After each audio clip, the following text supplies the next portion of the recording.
This presentation, titled Getting More Value from Internal Audits, ISO 14001 and ISO 45001, comes to us from Rick Gehrke. Rick has 45 years of experience in environmental, health, and safety with work in diverse industries, including food production, automotive and aerospace manufacturing, government and defense, electric power generation, chemicals, and more. He's a veteran EHS consultant, auditor, and trainer. Prior to joining Alchemy, I should say, he worked for Intertek as Green Services Associate Program Manager. Rick is an Exemplar Global Certified Management Systems Lead Auditor with experience in ISO 14001, OSIS 18001, ISO 45001, ISO 50001, Lead Green Building Certification, Business Development, and Certification Program Management. He is a U.S. Air Force Airborne Operations veteran. And with that, take it away, Rick.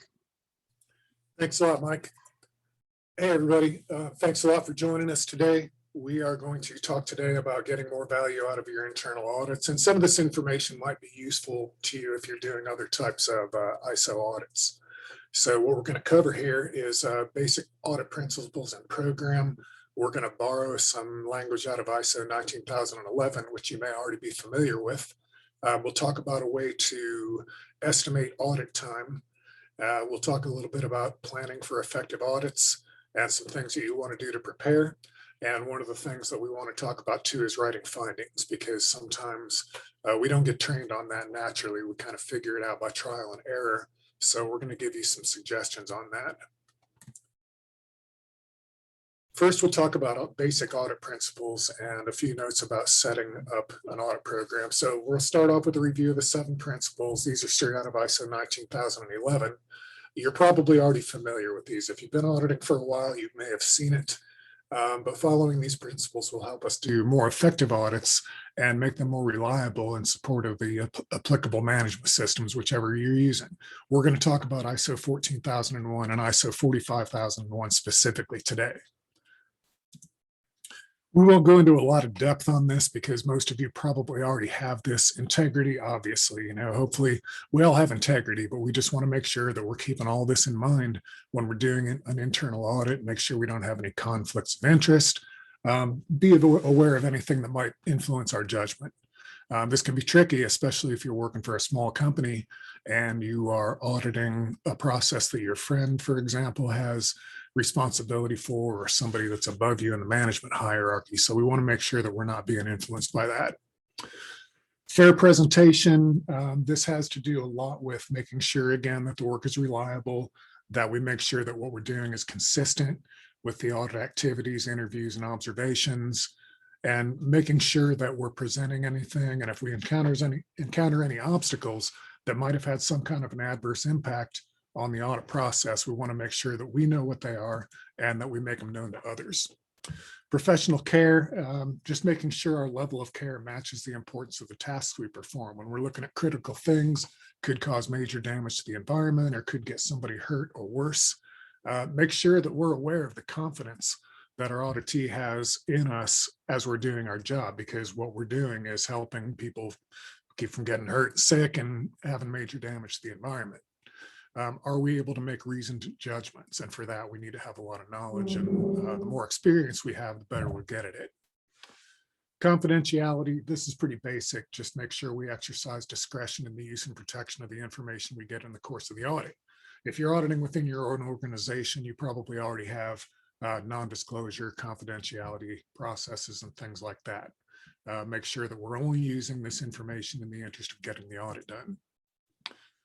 Independence, and again, this is a tough one when you work for a small organization. We need to make very sure that we're not auditing our own work. In other words, if you're responsible, you're the EHS manager and you're doing all the system implementation, you can't be the internal auditor. You got to be independent somehow of the processes that you're auditing. Evidence, this just means that we want to make our conclusion based on verifiable, objective evidence that everybody can look at, and we're not just working on our own opinions. Risk-based approach, this means that we need to focus on the things that are important. And this is actually in the internal audit section of both of the standards that we're talking about here. But we want to make sure that we look at the organization's risks that it's identified. Also look outside because they may have missed something. So in other words, let's say your facility has Title V regulated air emissions, or maybe you've got a potential explosive dust hazard, or you're working with a big amount of anhydrous ammonia. Even if it doesn't go over the PSM RMP threshold, we want to make sure that we're allocating our time appropriately, so we make sure we cover these things. Now, this is a bonus principle. This is not in ISO 19011. We added it just because we found that it really helps us. Curiosity is an auditor's superpower. One of the things that we find with people that do a lot of audits, especially third-party certification auditors, is that they're very prone to burnout, because if you're on the road auditing all the time, it's tiring. So one of the things that we can use to combat that is maintaining a healthy and strong sense of curiosity. It can help us go into every audit with enthusiasm, confidence, and really believing that today I'm going to learn something new and interesting, even if I've been to that facility 10 times. So this will help give more value to the auditee. We're going to learn more, and we're going to have more fun. Let's talk some about the audit program. The very, very, very basic requirements for an audit program are given to us in the internal audit section of both of the standards, but they don't tell us much. They say we shall have an audit program, but they don't tell us anything about how to do it. So it's best to have a documented process. For example, that the ISO 14001 and 45001 define an audit as a documented process, systematic, independent, and documented process for obtaining audit evidence and evaluating it objectively to determine the extent to which the audit criteria are fulfilled. So how do you do that? A lot of times we end up building that audit program from scratch and learning by trial and error how to make something that works. So a suggestion that we're making, some of you may be doing this already, or you may have seen it, but ISO provides a standard, ISO 19011, guidelines for auditing management systems, and it includes just a lot of things, terms and definitions that'll help you how to manage an audit program, which will be especially important for you people who are not just doing internal audits, but you're responsible for building and maintaining a system. It'll help you also evaluate competence and evaluation of auditors, which will also support the competence and awareness parts of the standard and the internal audit program requirements. One of the things that we've seen is a lot of times that audit durations are arbitrary. People don't know how much time does it take to do an effective internal audit. They base it on, well, how much time do I have? But they don't really have a method. It's not specified in the standard. It doesn't say anything about you needing to take a certain amount of time, which is good. We want flexibility. But one of the things that we see is the time that's allocated for internal audits is very often not enough. And we get the same thing in certification auditing all the time. Audits get done in a hurry, things get missed. Yes, you can show that we did our internal audit. We did it once a year like we're supposed to. We have a checklist, a plan, and a report. But very often they're not effective, they're not comprehensive, they're not deep, and they don't provide any value to your organization. So one of the things that you can do, again, is go to one of the other standards. And here's a suggestion. There is the International Accreditation Forum, in case you're not aware of it, they accredit the CBs. So they develop these mandatory documents. That's what MD stands for. MD5 is determination of audit time for quality, environmental, and OHS systems. Now, the certification bodies have to follow this. What we're doing is suggesting that you just look at this. It's free, and it'll give you a methodology for figuring out an estimate of how much time you might need to do an effective internal audit. So just a quick walkthrough is you'd first want to determine how complex your organization is, or your auditee's organization. The complexity categories are based on what you're doing, the number and severity of the environmental and OHS risks, and it's categorized in 3 ways, and that's high, depending on nature and severity. Of course, this might be something like if you're in chemical production, mining, construction, especially very dangerous, some kind of heavy organization or processing type like a chemical factory or refinery. Medium would be light manufacturing, stamping, blow molding, injection molding, assembly, and things like that. And then low risks are typically going to be office-based service organizations, call centers, and things like that.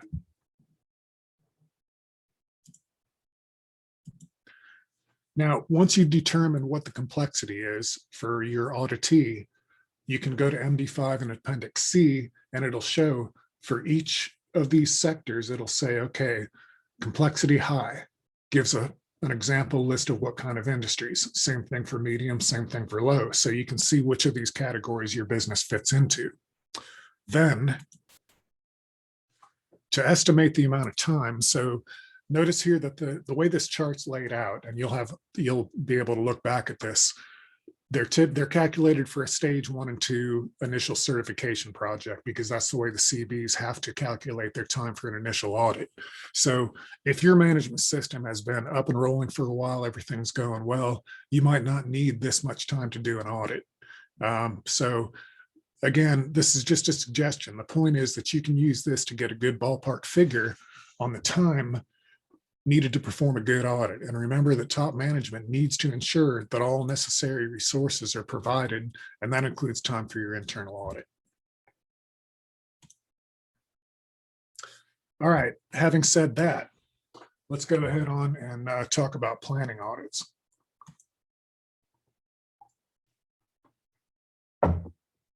Now, there are some things we need to know.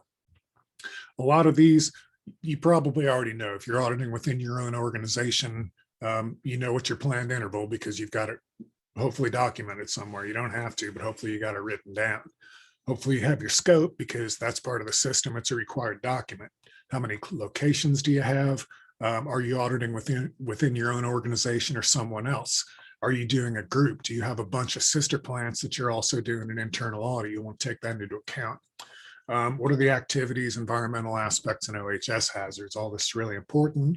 Number of people, shifts, all this thing is. Location, are you going to have any access restrictions?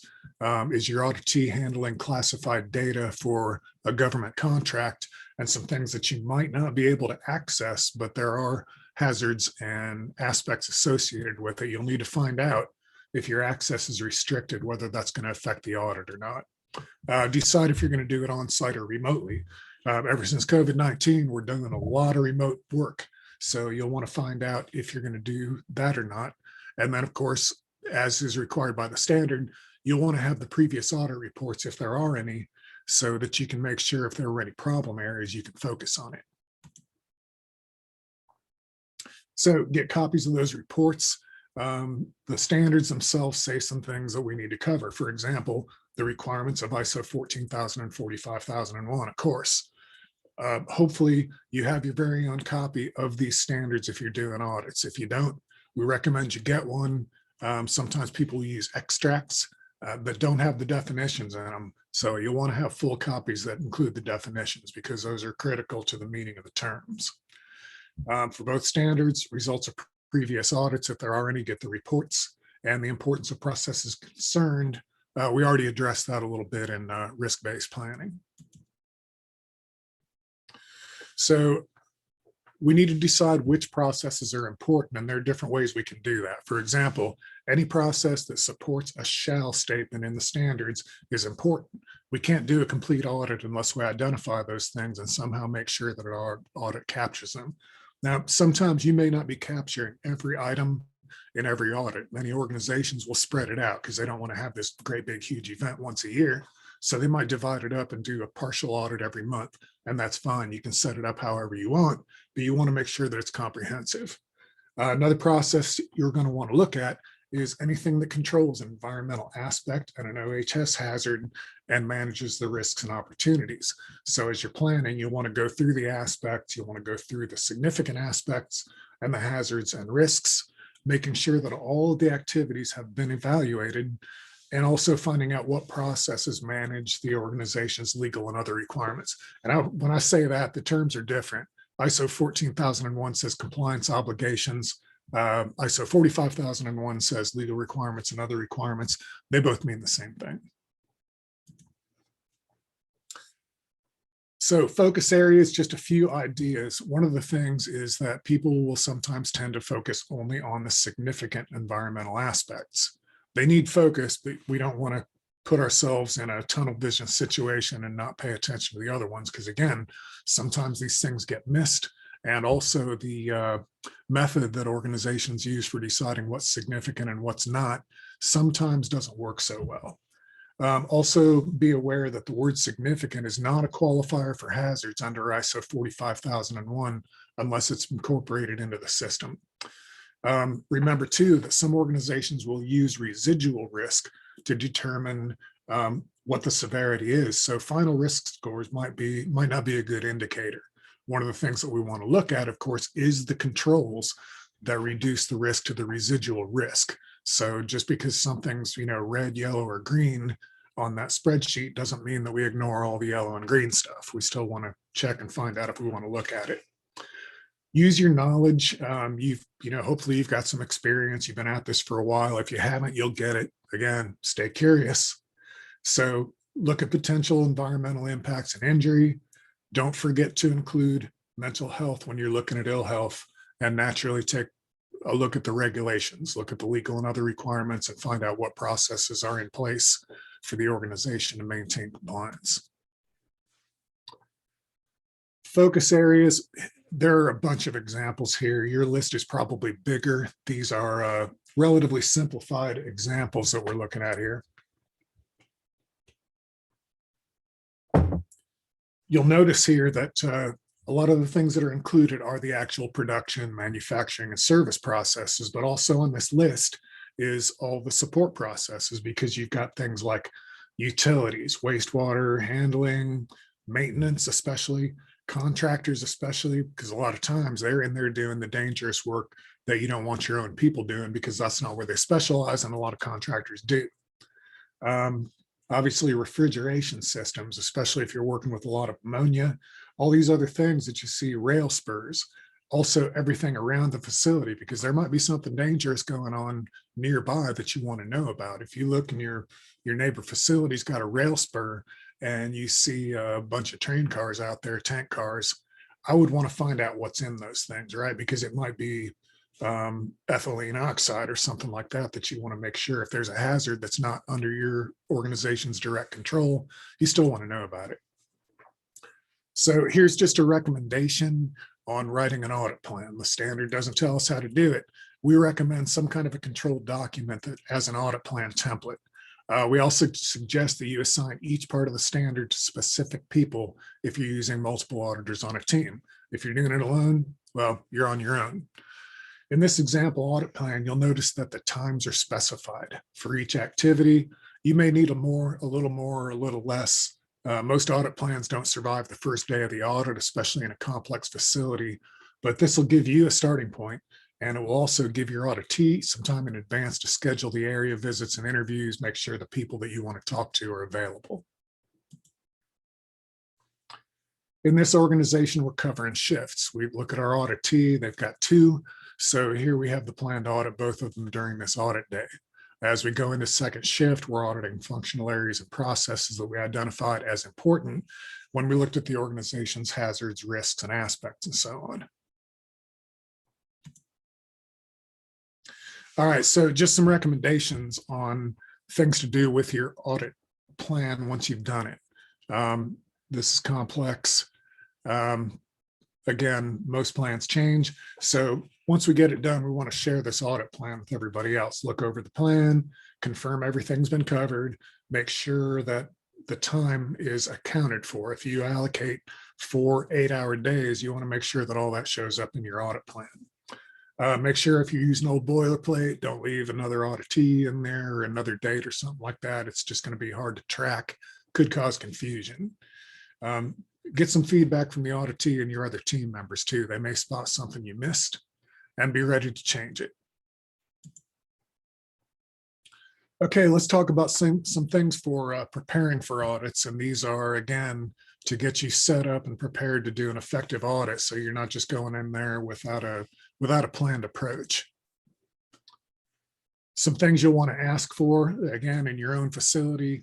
You probably have quick access to this if you're auditing another facility, or if you decide to go to the dark side and start doing third-party certification audits, you'll be doing this all the time. So make sure you may ask for this in advance, or you may look for it on site.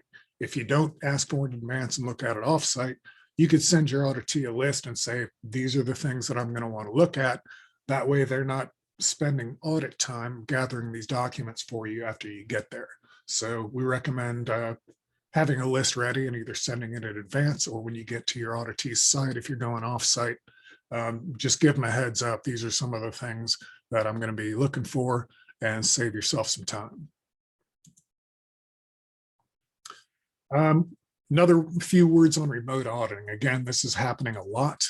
And again, we'll suggest that there's another IAF mandatory document that you can get for free that basically sets out some guidelines on how to do a remote audit. You don't have to use this, but again, if you are going to set something up in your audit program to take this into account and get the best use out of it, this can help you from having to start from scratch and rewrite the whole thing, give you some ideas. You might take part of it and leave some of it. Anyway, here's a link where you can download it. Not mandatory for your program unless your program requires it.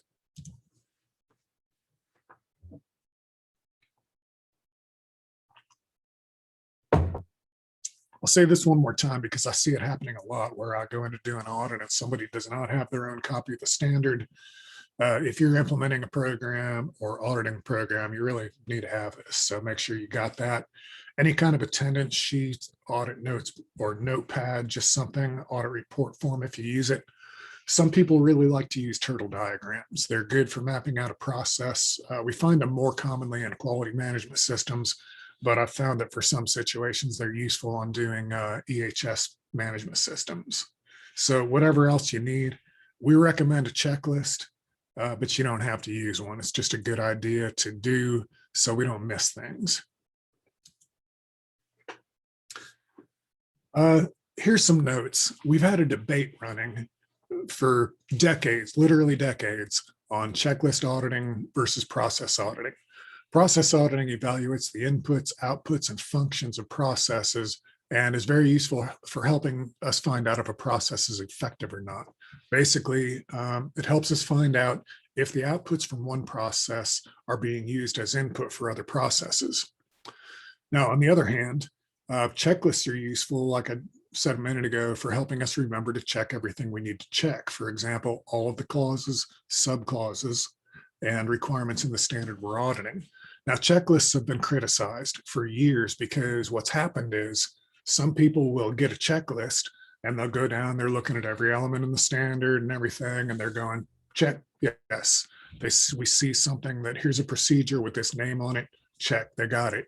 Here's a policy that's dated and signed by top management, check. So they go down, and without really going through things or finding objective evidence and questioning processes, they really miss things, and you end up with a very weak internal audit and miss opportunities to improve the system. So what we recommend is to do both, do process and checklist. So you can make yourself a checklist. Here's an example. It's just based following the structure of the standard. But instead of just checking yes, you put some notes in there and say, okay, here's what I looked at. I looked at the inputs, the outputs. This is process is talking to this process. This is effective, the procedures being followed, and so on. So checklist and process is more effective than one or the other alone. So here are some approaches, a couple of different ones, what we see a lot of times, and I call this the kicking the tires approach, where an auditor will do a big long site tour, start making notes. If we see something that doesn't look right, for example, maybe it's an obvious legal violation or something like that, or hey, you know what this person's doing right here looks dangerous, make a note, and then we go out and work backwards into the system and try to figure out which requirement wasn't met. Now, we're going to find some things that way, but we're not really doing a system audit. So our recommended approach here is that we're going to follow the system, and we're going to audit the system and not just the objective evidence. So what I usually do is take a quick walk through. Let's say I haven't been to a facility before. You may not need to do this if you're auditing within your own facility, especially if you've been there for a while, you know every square inch, so you're not going to need this step. But you want to make sure that before you get busy digging into the audit, you want to have a good idea of the layout, get a big picture, just look around and see what's there and get that in your mind. We'll want to go to the environmental aspects and hazard ID and start mapping out or listing. What do we want to go out there and look at? What do we need to go out there and look at to gather the objective evidence that we need to make a determination on whether the system meets the requirements? Usually what you're going to see most of the time is that organizations will group environmental aspects and OHS hazards by process area. And sometimes we can use the system documentation to list out the places we want to go. Of course, keeping in mind sometimes that those environmental aspect analyses and hazard and risk assessments will miss things, or they might come out in a different kind of priority, and you'll identify some areas that you want to go to that don't fall into one of their categories or on the list. So just real briefly, why do you use this approach? So some of the things that happen are we end up auditing objective evidence and go after the obvious stuff. Another thing is we want to avoid the trap of picking on our strong areas and missing others. For example, let's say that because of my experience, I know a pretty good amount about lockout, tagout, machine guarding, and electrical protection, but I don't know anything about confined space or air emissions or working in a maintenance shop. So when I go out there, what's going to happen? I'm going to focus on lockout, tagout, machine guarding, the things that I know. So we want to avoid that. Obviously, you need to know what you're doing. You want to send somebody out that knows something. But if we stick to only our own strengths, for one thing, we miss other things in the system. And for another thing, we miss out on a learning opportunity.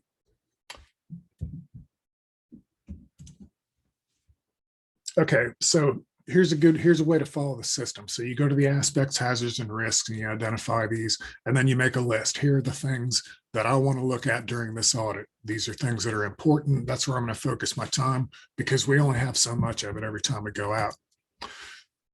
Next thing, let's say you're on a multi-person audit. You got a teammate with you and you're leading the audit. So assign somebody specifically, lead auditor, I'm going to do the rail spur. My team auditor is going to do warehouse shipping and receiving. That way everybody's assigned to a task and we make sure that everything that's in there, someone's got the responsibility to do the research they need to know, go out and visit it, interview people, look around, and write up any documentation that goes into your report. That way you can demonstrate that you covered the entire audit plan. So we look at how the system manages the process. What are the aspects, hazards, and risks? What are associated legal and other requirements and so on? Is there an objective associated with it? What are people supposed to know? For example, competence and awareness. Before we go out and start interviewing people, we need to know, what are they supposed to know? How should they answer? What are the competence requirements? What training do they get? What should they know about the policy and so on? Find that out before we go out there. Find out how the processes are supported and so on. What are the controls you should be looking at? What are they supposed to be able to tell you? Sometimes I see auditors go in and they're assigned to audit the emergency prep and response processes. And the first question out of their mouth is, so when's the last time you did a fire drill? And they look at it, they look at the record and go check, check, check. Well, unfortunately, they've also got a procedure for handling bomb threats, workplace violence, floods, tornadoes, explosions, gas leaks, and all those things get ignored. And I see this happen again and again. We want to make sure that we don't fall into that trap. All right, so let's talk about writing findings. And one of the reasons that we wanted to include this is very often when we auditors get trained initially, and I had this happen to me, I've been through 3 lead auditor courses and no, 4. And the part about writing findings, I think, was undertreated. And what happens is many auditors, especially the new ones, they go out there, they do the audit, they find all kinds of things, but they haven't been trained on how to write good findings. And they also don't feel empowered to write findings because a lot of times there's a lot of pushback. No matter who you're auditing, some people just don't want to hear it for different reasons. They've built this, they're proud of it, they put a lot of work into it. They don't want anything to be wrong. Some organizations, unfortunately, will actually financially penalize an environmental health and safety manager if they get nonconformances during an audit. You might write a finding that somehow will give somebody a reason to feel like they've been personally attacked. It's unfortunate, but sometimes, no matter how well grounded your finding is, no matter how much objective evidence, no matter how clear black and white it is based on the requirements in the standard and the system, people will resist. If you do it long enough, you're gonna find that. So let's look at a few ways to write good findings. So here are some things to look out for, and this happens a lot. One of them is soft grading a nonconformance as an opportunity for improvement. If you have objective evidence that indicates that a shall statement or a requirement in the management system hasn't been met, that's not an opportunity for improvement, that's a nonconformance. Now, okay, any nonconformance is an opportunity for improvement. Hopefully the organization is going to take they're going to do a root cause analysis, they're going to take a good, effective, systematic approach to the corrective action, and that's going to improve the system. But we got to make sure we don't soft grade things, because for one thing, it's a sign that our objectivity has been compromised. We don't feel empowered. We're not confident in our own conclusions, and that's something we need to do.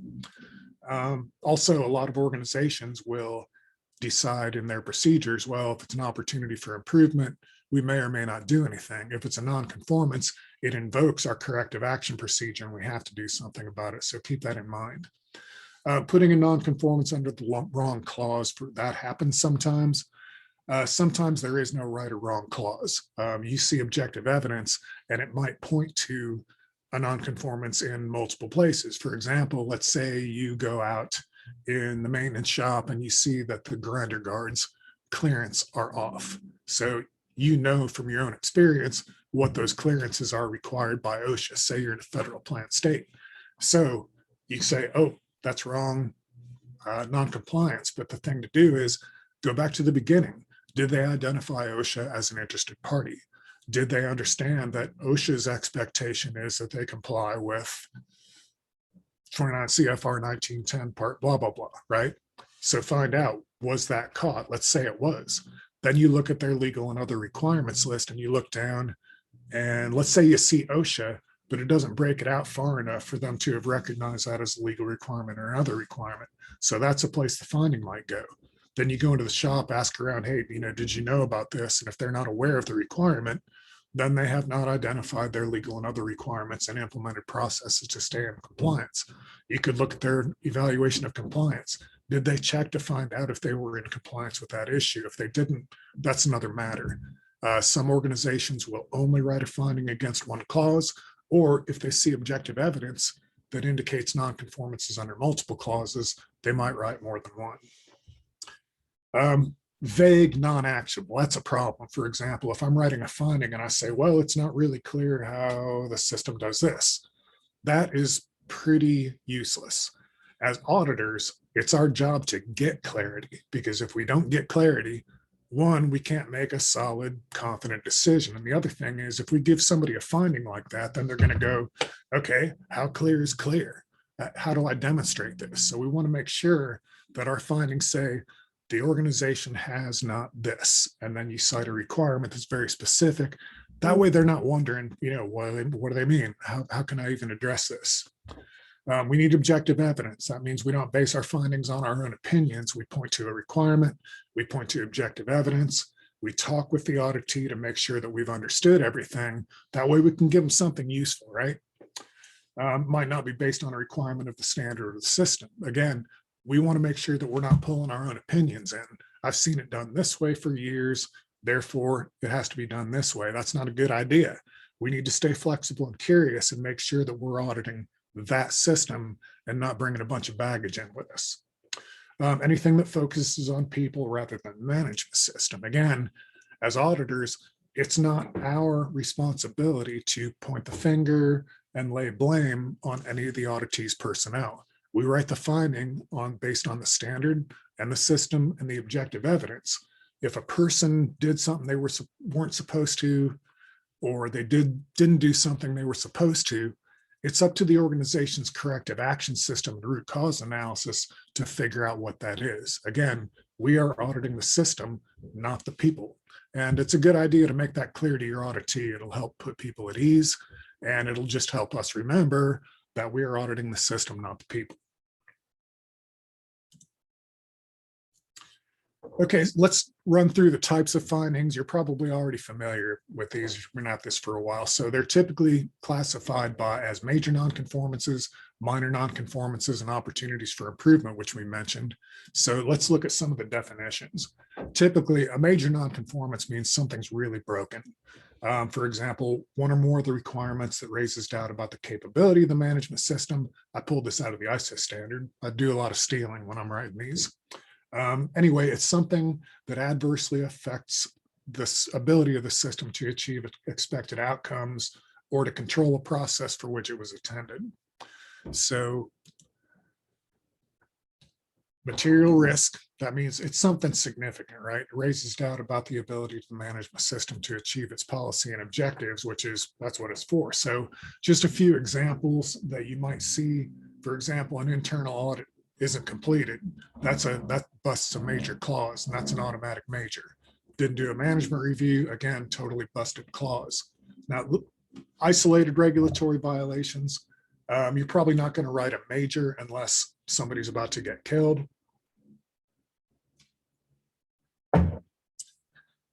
There's no set number for this, but if you have a group of minor nonconformances in the same area where you can say, okay, this has been missed, you may raise that to the height of a major nonconformance. You kind of have to decide. It's very subjective.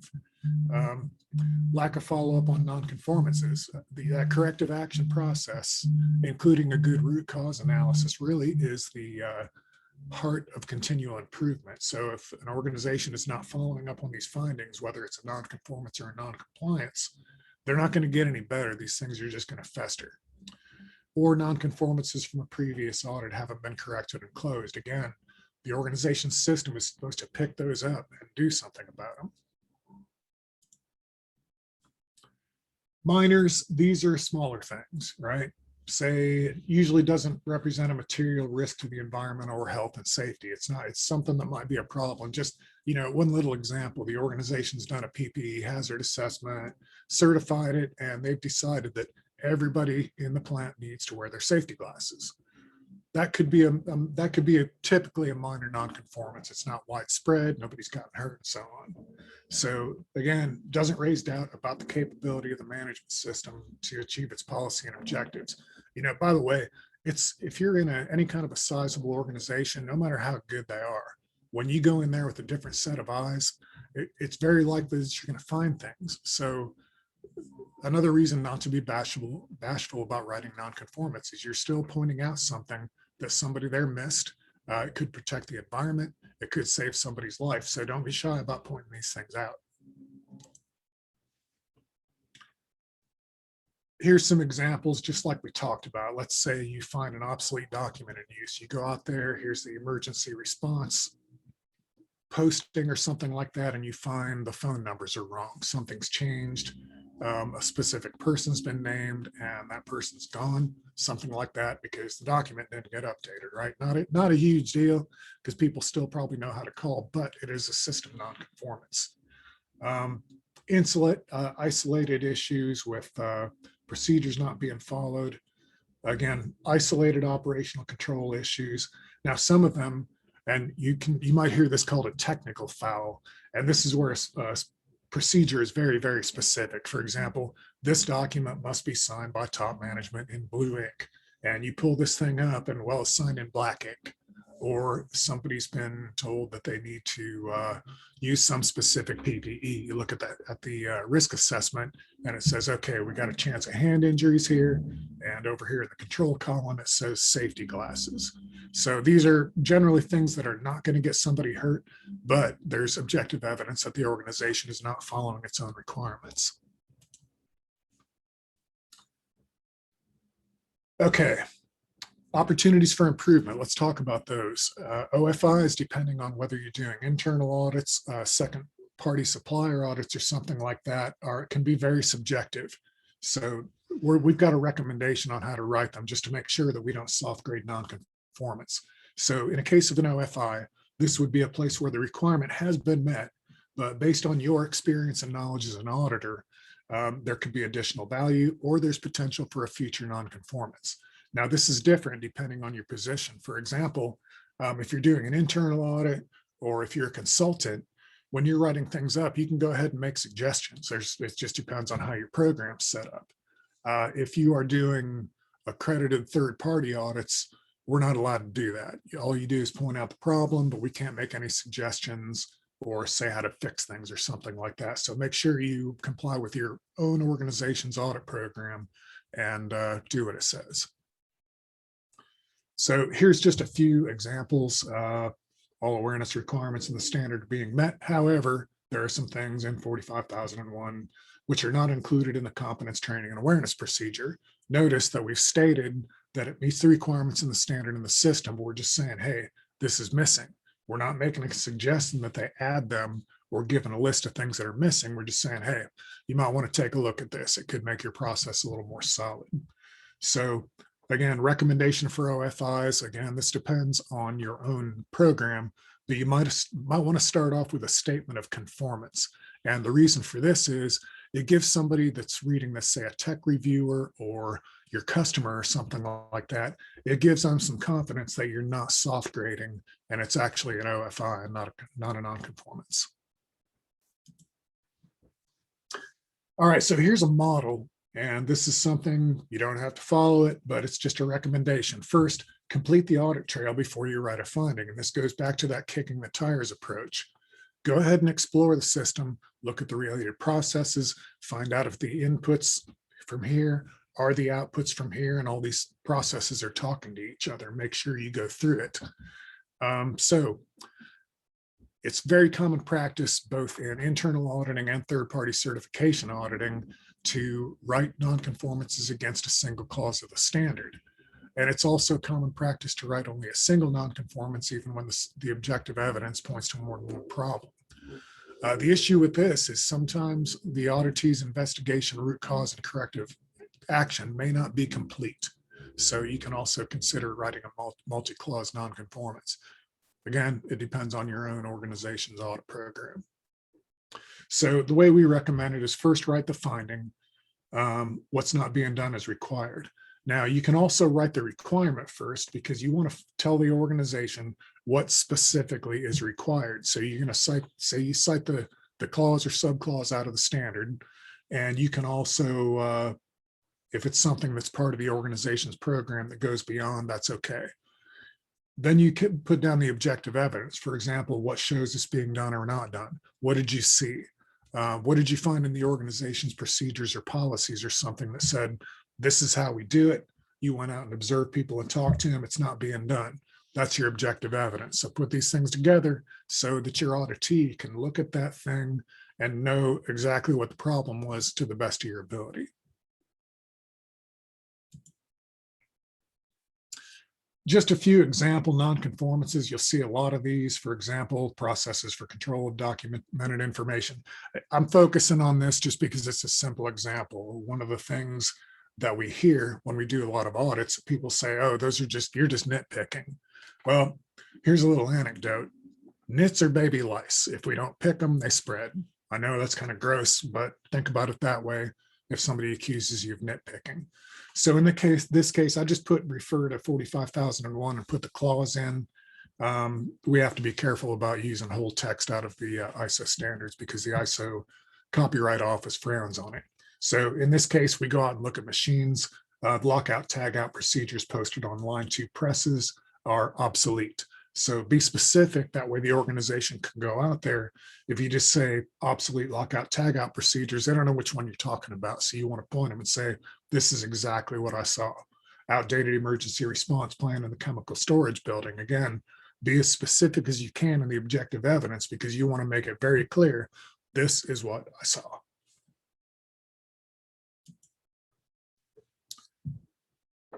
Just a few more. And this happens actually a lot. The organization's process for hazard identification hasn't been fully implemented. So we go again to the standard, put the requirement in there. You can cite the clause, or you could actually write the text out. Your auditee probably has a copy of the standard. So if you just refer to the clause and the subclause and all that kind of thing, they can go look it up. So let's say in this case, I went out, I looked over the hazard ID and risk assessment for the compressor rig before I went out there. And I see, okay, we got compressed air, got a nitrogen system, but the hazard ID and risk assessment didn't say anything about pneumatic injection hazards, potential asphyxiation, or whatever it is. So sometimes if it's one little thing, I might call it an OFI, for example, the organization has not accounted for the gasoline use in the contractor's lawnmower. That might not be important, but this thing could actually get somebody severely hurt and killed. So I would call it a non-conformance. Just another one, and we probably don't need to go into a lot of this, but you get the idea. Write the requirement down, say the finding, which is basically a negation of the requirement, and then put in plenty of objective evidence here. And now notice, I would not group. Now your program might be different, but if there were operational control issues, I wouldn't put in the same finding a lockout tagout issue, an electrical issue, a chemical safety issue. I think it's better to keep those things separate. That way the auditee can focus their corrective action more on that area. So just a little bit about Intertech Alchemy. We have a lot of services here. If you, for example, think you might want some training on internal auditing, we can help you with that. Also OSHA compliance assessment and so on. We're basically a consulting and training organization. So if you are interested in getting some help with any of these programs, please get in touch with us. Thank you all very much for your time. Appreciate you dialing in. If you have any questions too, please visit our website below or send an email to the contact us list below. And with that, I'm going to turn it back over to you, Mike. Well, thank you, Rick Gehrke, for that look at the internal audit process for ISO 14001 and ISO 45001. And that concludes this presentation.